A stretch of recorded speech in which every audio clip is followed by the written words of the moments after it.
Forget frequently asked questions. Common sense, common knowledge, or Google. How about advice from a real genius? 95% of people in any profession are good enough to be qualified and licensed. 5% go above and beyond. They become very good at what they do, but only 0.1% are real geniuses. Richard Jacobs has made it his life's mission to find them for you. He hunts down and interviews geniuses in every field: sleep science, cancer, stem cells, ketogenic diets, and more. Here come the geniuses. This is the Finding Genius Podcast with Richard Jacobs. Hello, this is Richard Jacobs with the Finding Genius Podcast. My goal is to find exceptional people doing exceptional things in their fields and interview them and bring that knowledge back to the listeners. So today I have two people. I have Catherine Freije. She's a Ph.D. student in Harvard University's program in Virology. She's a member of the Sabeti Lab. And then I also have Cameron Myhrvold. He's a postdoc fellow in the Sabeti Lab as well. And we're going to be talking about a bit of virology and CRISPR-Cas9 or CRISPR-Cas mechanisms and how they'll, impact and interact with the current COVID virus and many other things. Thanks for coming, both of you. I appreciate it. Thank you for having us. Yeah, definitely. Yeah. So, I know we have to talk about it at least a bit. Would you prefer to talk and focus more on, the current COVID-19 and talk about surveillance, or would you rather talk about other uses of CRISPR and, what's coming for antibiotics after the small molecule drugs we have right now?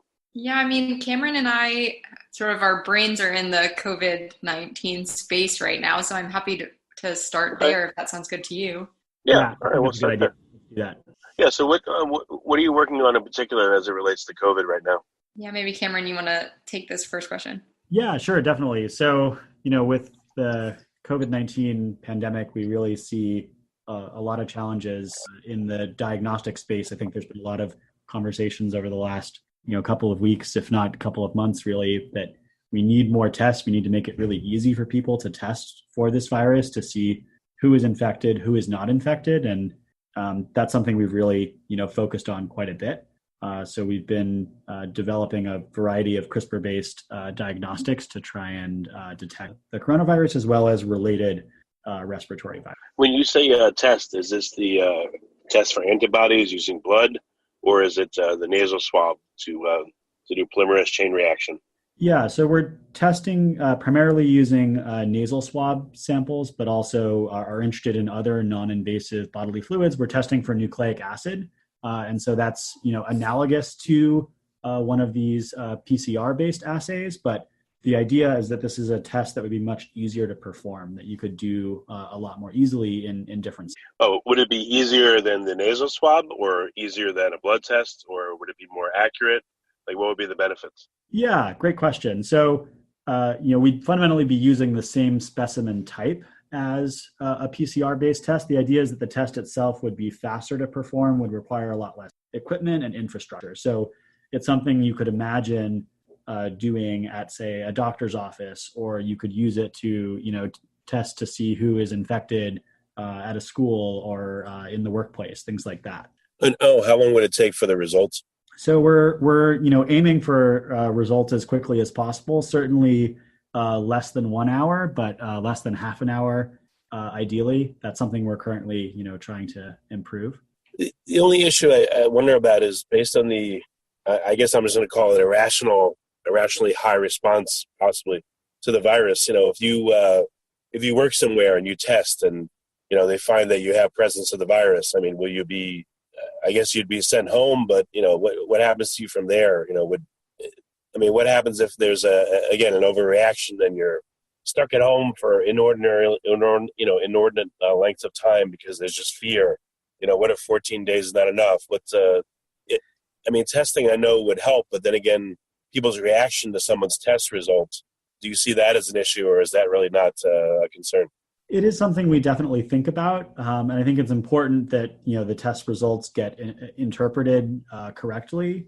There are people who don't have a whole lot of symptoms who can transmit the virus, and that's really challenging in this context. There's also people who recover after different amounts of time, and so if you've been sick and had a positive test at some point, we'd like to know at what point are you still testing?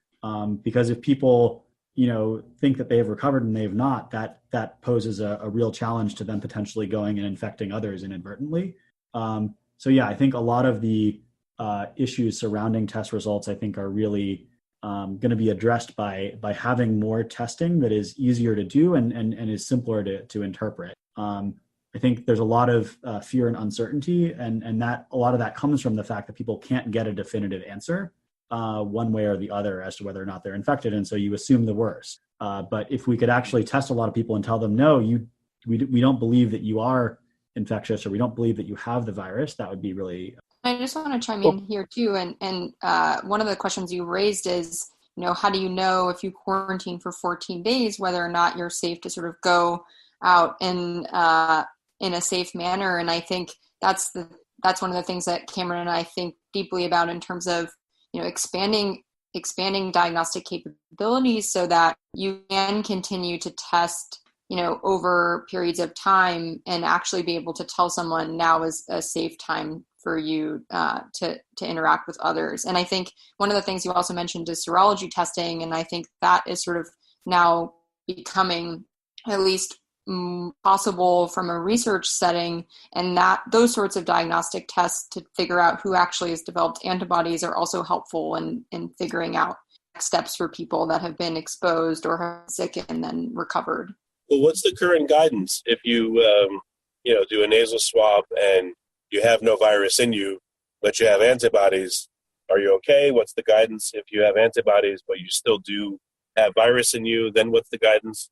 Yeah, I mean, I can speak to the guidance in terms of the nucleic acid-based test, which is you get a test, you wait for your result, and then the guidance is if that test is positive, you should stay home for at least 7 days after your symptoms have completely subsided. But those, at least to my knowledge, those individuals don't get tested again after the fact. I think there's still a lot of sort of in terms of 7 days might be the route, but I think we're going to continue to learn sort of if the actual range is. And what about technically how the test works? You say you're looking for the presence of nucleic acid. Does that mean you're looking for the ribonucleic acid that constitutes the viral payload, or what do you mean? Yes, that's exactly what I mean. So COVID-19 is a disease caused by an RNA virus. So the nucleic acid-based tests, as well as the diagnostics that Cameron have been working on, are detecting that ribonucleic acid, the RNA that encodes for all the viral proteins and is sort of protected in the viral envelope in a sample. So with PCR, I would think that the presence for that is looked for and then amplified, but I would guess the amplification rate would tell you how much is there currently, how fast it ramps up. With your nucleic acid test, I mean, how much are you looking for? How much does there need to be to show presence? And then can you tell the level, like the viral load the person's carrying, the degree to which they have? Yeah, that's a great question. So the PCR tests that we're using now, a lot of them are quantitative in some form. So the faster something amplifies, the more viral RNA that is there. Our test is similarly quantitative in a certain range of levels of virus. And so that is definitely helpful in terms of thinking about, how much virus a certain patient has or that's present in a given sample. And all of the tests, as well as all the testing that we're doing, has sort of a suite of negative controls that sort of tell you, is this sample positive, or is this, and sort of lets you distinguish between things that are very low versus negative. So if I test and I have no symptoms, I feel fine, and I test, are you able to look at the ramp rate, and are you able to tell me, okay, since you have no symptoms, but your ramp rate is, fast, that means you're probably going to be sick over the next several days and you're still early in the process? Or let's say I've had symptoms, I'm in the thick of it, or I'm starting to feel better, and I do the test and I have a low ramp rate. Does that mean that I'm closer to the end of the course? Yeah, that's a really great question. So I think the answer is that it gives you some predictive information. It's not perfect, though. One of the things with this virus in particular is that it seems that people's condition can change very rapidly, even over the course of a single day. So people who are relatively fine can all of a sudden find themselves in a hospital or an intensive care unit after a short amount of time. So I think that's the challenge here. It is believed that is generally linked to the amount of virus that someone has, but the exact details of how that work are still being figured out. I mean, this is a virus that we haven't known about for very long. In terms of our test, I think we can give you some information about, how much virus is present in the sample, which, provides some information there that could be useful. If you were to do two tests instead, a certain amount of time apart, would that give you a lot more information? If you did one day apart, would that be very useful, or an hour apart? Yeah, it depends. I mean, this is the viral levels are something that does change over time, but it also fluctuates a lot. And so I think you would need something that was spaced ideally several days apart to really give you confidence that there was a long-term sort of change in what was happening with the infection. This is particularly the case because you're measuring the virus, in a particular swab, and there is, variability within those measurements. It might be that, in one particular moment, you're producing a lot more virus than you would be, say later in the day. Well, there are poor souls that are going to be doing this test maybe 10 or 20 times over a week, so you could see the pattern and how the curve changes, for some examples. There are, I believe, some clinical studies underway where they are doing repeated testing on patients. I don't think that they're testing with that type of frequency, though. I think it's more typical to take a nasal swab every few days. Again, because of this variability issue, they really want to get a picture of sort of how it changes, over a longer period of, because people can be sick for a few weeks. Well, right, but if you had a cohort of 100 people and you tested them every day for 2 weeks, you probably would learn a lot about the course of the disease. Maybe get a typical experience of how it moves and how it grows and changes and diminishes. Yeah, no, definitely. I think it would be very interesting to get more information there. I think it's something where there are initial reports starting to come out about that type of information, but I think we could always use more, and it would be very helpful to know, like you said, sort of in detail. So what's the end goal? Would it be like, is an hour enough? And, how much does the test cost? Like, would a great endpoint be if the test was $5 and got you information in 5 minutes? What would be like an amazing result that would really make this very scalable quickly? Yeah. I mean, in terms of cost, definitely a cost that's a few dollars per test would be ideal. And that's something we would love to be able to achieve. In terms of the time, that one varies a bit more depending on the use case. If it's a test that's being administered at, say, a doctor's office, then definitely, or say at a drive-through, then turnaround time becomes really important. You want something ideally within 10 or 20 minutes. That said, I think that there are other situations where a slightly longer test would be okay. I'm imagining here a situation where someone could potentially even administer a test on themselves. And if you could make something that was easy enough that someone could use it in that fashion, then you really could allow the test to run longer. So where are you at currently? Like, what are your metrics for it to be deployed? And are you going to keep working on, again, price and speed, or is it good enough at this point? Now it's going to be expansion of it. Yeah, I think we're still in this optimization phase of getting the test to be as good as possible, because we really think that before you spread something like this far and wide, you want to have it working, as well as you can. So we're currently working hard on that. And what about specificity and sensitivity? Are you able to reveal what that is, and what would be good numbers for a test to be really workable? Yeah, Kath, maybe you want to talk about that a little bit? Yeah. So one of the actual sort of selling points of the CRISPR-based diagnostics we're developing is that specificity aspect. So it relies on sort of a complementary base pairing between the CRISPR protein's guide RNA and the target, and that pairing actually is so specific that it only takes about 2 mutations for the CRISPR RNA to no longer, or for the guide RNA to no longer bind and produce a signal with the diagnostic. So in that way, it's actually inherently very specific. And then sort of alongside of that power, our lab is very interested in computational tools that can help us design the right target sequences to go after, because viruses evolve quite readily. We need to make sure that we pick a target sequence that is going to be robust over longer periods of time. And so in that way, the way that we designed the assay, it was going to be able to work for COVID-19, but also because of this specificity, it won't react with flu or any other common respiratory samples, and it also won't react with any of the related coronaviruses that we've seen years ago, like MERS and SARS-1. Well, I've seen like on GISAID, they're collecting sequences worldwide, and there were over 4,000 different sequences collected, but more importantly, they said there was like 1,600 variations already. So how do you make sure that your test is specific enough, but not too specific, and it can accommodate, these changes in the virus? It seems like a tough task.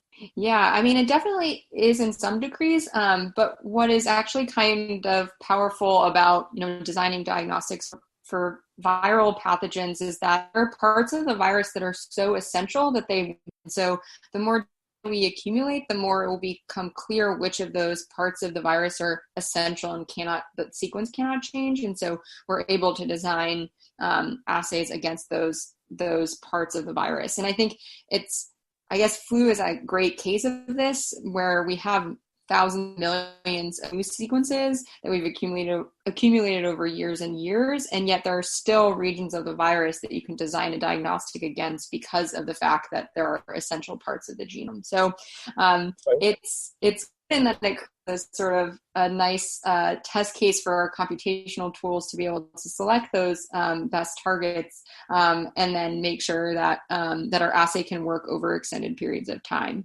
That being said, we also sort of revisit our designs pretty regularly to make sure that if, in fact, some of the new data that has come in will affect our designs, and we make sure to update them if that's the case. Okay. We haven't gotten into the mechanics of it, but would you mind now? You've talked about using CRISPR type technology to do this. I'm not sure if I quite understand, or listeners do. So how does the test work specifically? Yeah. So Cameron and I have been sort of building upon a CRISPR-based technology that was initially developed a few years ago now, which is called Sherlock. And Sherlock is a diagnostic technology that has sort of two steps. The first step is the amplification, where you pick a particular target of choice, and then you amplify the sequence of that target using an amplification method that requires a single temperature. So that's the first step of the technology. And then the second step is the detection aspect, where you're actually going to find the target of interest and then detect some sort of signal. And that part of the assay works by using a CRISPR protein, and in our case, we use Cas13. And Cas13 can cleave RNA, so like COVID. And then when it actually sees that target sequence of the coronavirus, it becomes activated and then can cleave a reporter RNA that we introduce into our assay that then, when cleaved, produces a signal. And that signal is what we actually detect in the assay. And so that's been shown for many other viruses, including Zika and dengue and flu as well. But the cool thing about it is that the reporter can be designed such that it's read via a fluorescent machine, like a qPCR machine or a plate reader. But there's also formulations of it that can be a visual readout, so that you don't need a machine in order to see the assay result. I guess literally step by step what's happening. You have this, I didn't even know what you call it. I mean, I guess, can you break it down even a little bit more? So is the virus being opened up and the RNA is being cut that way? Or is it the virus has now injected its RNA into cells, and the CRISPR system is going into the cells and finding the sequence and then cleaving it? Like, where is the cleavage happening, and how is it happening exactly, if you don't mind? Yeah, no, that's a great question. So in the diagnostic assays that we're developing, we're taking a clinical sample, and then we're heating the sample such to release the RNA from the viral envelope. So that heat, as well as we add a chemical to to protect the RNA from degradation. That allows us to sort of outside of cells detect the RNA from the virus, because we're the goal right now, after we get through the optimization stage, will be to test on sort of clinical samples like the nasal swabs. And so those are generally pretty cell-free, but there will be some low level of cells in them. But the viruses will be sort of free outside of cells in that sample type. And so our assay will sort of unlock the RNA from the virus so that we can actually then do the amplification and detection after the fact. Does that answer your question? Yeah, that's interesting that heat will do it. What temperature will do it? And you know why? And you hear all over the place like, the virus doesn't like heat, but that's a non-scientific statement. But here you are using heat. So specifically, like, what is there a trigger that for some reason the virion will open up at a certain temperature, and why? And it's interesting. Cameron, maybe you want to answer the specific? Yeah, definitely. So this is something that we've actually been exploring for a while, and it's been sort of known that you can inactivate a virus by heating it, and that's fundamentally because there's a lot of proteins that form the viral capsid surrounding its genome. And when you heat up the virus, those proteins fall apart, and that basically destroys the virus. But what we did to enable us to detect the virus is we actually made a two-step protocol for heating. And the reason we did that is because when we try to detect these viruses, there's a huge problem, which is that there are all of these ribonucleases or RNases that are present in all of our bodily fluids. So in saliva, in blood, in urine, all sorts of places. And those RNases like to degrade RNA molecules, and it makes it really challenging to detect RNA directly from those bodies. So what we did is we found a way to inactivate those RNases in sort of the first step.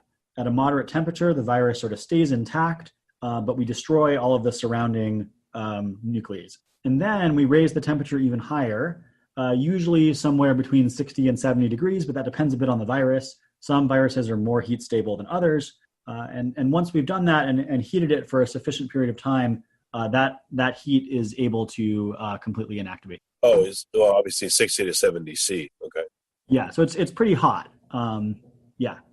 And sometimes even higher than that. It really depends on the virus. There are different, temperatures and times that we figured out experimentally. Do you think that, in someone's body, I mean, I guess the core temperature, inner temperature would be 98.6 approximately. If someone runs a fever and they go up to 102, 103, do you think that would have any measurable effect on the virion integrity or no? Yeah, so it is believed to some extent that can help inhibit the virus from replicating, and that is one reason why fevers might actually be a useful thing, is because they would slow down. But Kath can... Okay, but experimentally, you have to go way beyond that to 60 to 70 C to really get good effect. Well, to completely destroy it, yes, but at a fever level temperature, it just might be less effective at infecting cells, and it only takes a little effect to potentially slow down the virus a lot. It sort of spreads exponentially in your body. Well, it's interesting because, again, I hear temperature talked about, but just in completely unscientific terms, so that's why I wanted to ask you. But this gives like a nice framework as to why and how much, and it's, I appreciate you explaining it.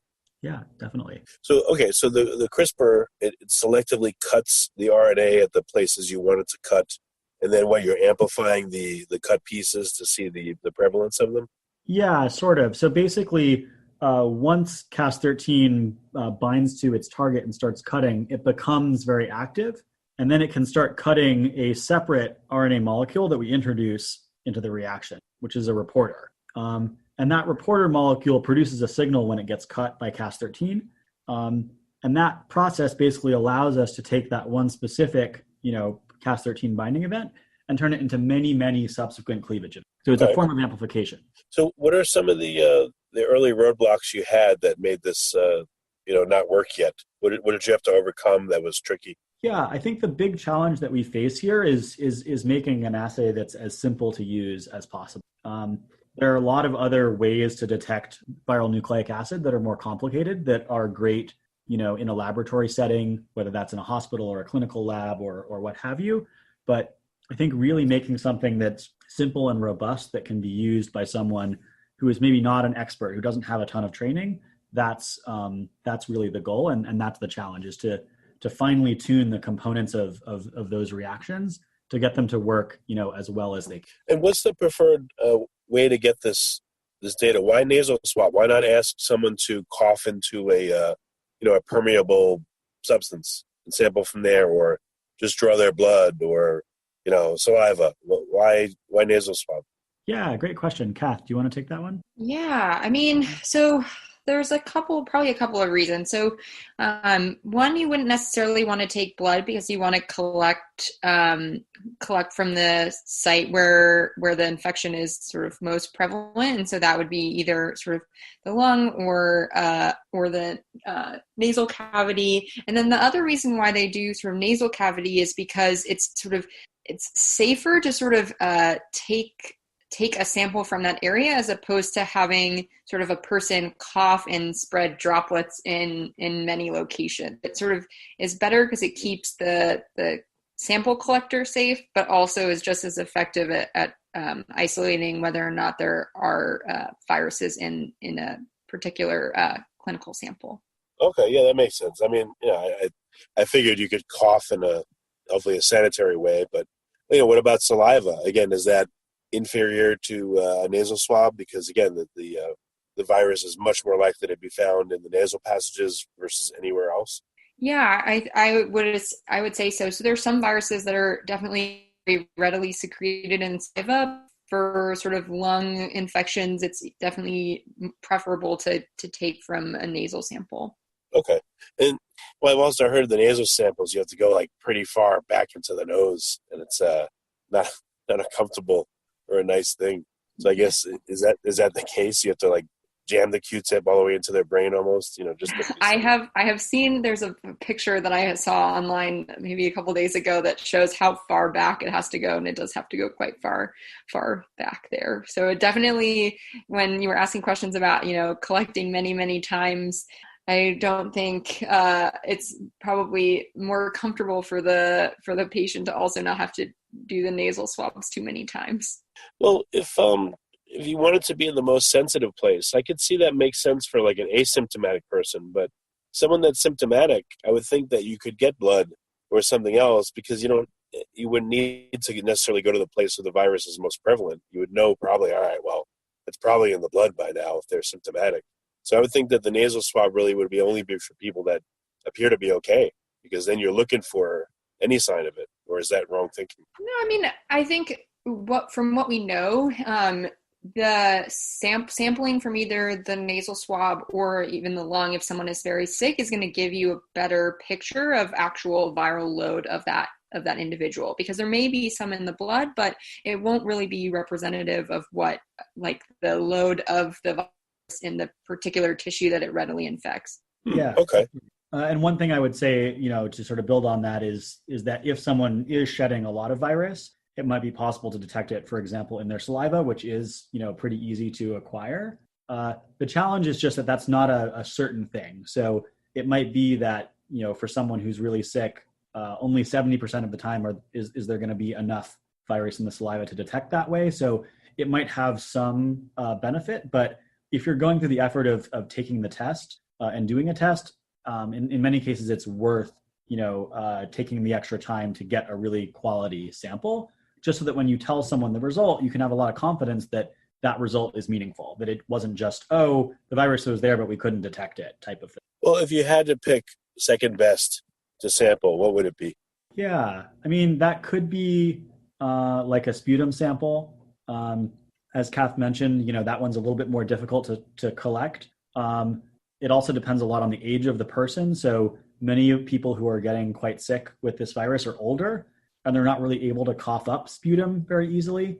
So that can be a bit of a challenge there. Similar thing with sort of younger people, but that probably would be the second. Okay.